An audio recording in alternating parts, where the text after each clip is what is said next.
Timbog ang dalawang babaeng suspect matapos mahuli sa ikinasang bypass operation sa barangay San Esteban, Dasmariñas City, Cavite noong ika-12 ng Setyembre taong kasalukuyan. Kinilala ni Police Brigadier General Eleazar P. Mata, Director ng PNP-DEG, ang mga naarestong suspect na sina alias Grace, 52 anyos, kilala bilang high-value individual, at si alias Meldy, 50 anyos, kapwa-residente ng nasabing lugar. Ang operasyong ito ay isinagawa ng mga tauhan ng Special Operations Unit 3 ng PNP-DEG kasama ang Dasmariñas City Police Station sa ilalim ng pangangasiwa ni Police Lieutenant Colonel Richard Ian Tiang. Nakuha mula sa mga suspect ang humigit kumulang 50 gramo ng hinihinalang shabu na tinatayang nagkakahalaga ng higit sa 300,000 piso at isang bungkos ng budel money. Ang mga suspect ay kasalukuyang nasa kustodiya ng Dasmariñas City Police Station habang inihahanda ang mga dokumento para sa paglilitis. Ang mga nakumpiskang ebidensya naman ay nasa kustodiya ng PNP-DEG SOU3 at Cavite Provincial Forensic Unit para sa karagdagang pagsusuri.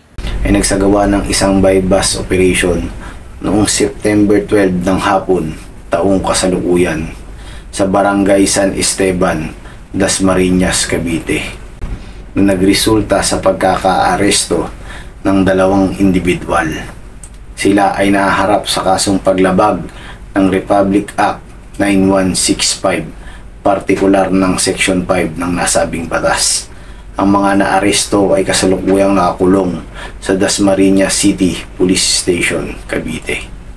Ang mga ganitong operasyon ay isang malaking hakbang sa laban natin kontra iligal na droga. Ito ay isang paraan upang mapigilan ang pagkalat ng mga mapanganib na gamot. Patuloy na pinapakita ng ating mga kapulisan ang kanilang determinasyon na mapanatiling ligtas ang ating komunidad. Sa mga nais magsumbong, maaari kayo mag-text sa numerong nasa inyong screen.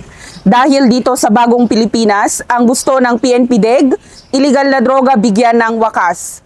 Mula sa tanggapan ng PNP Drug Enforcement Group, ako ang iyong PNN correspondent, Patrolwoman Mirasol Ariola, alagad ng batas at tagataguyod ng Balitang Pulis.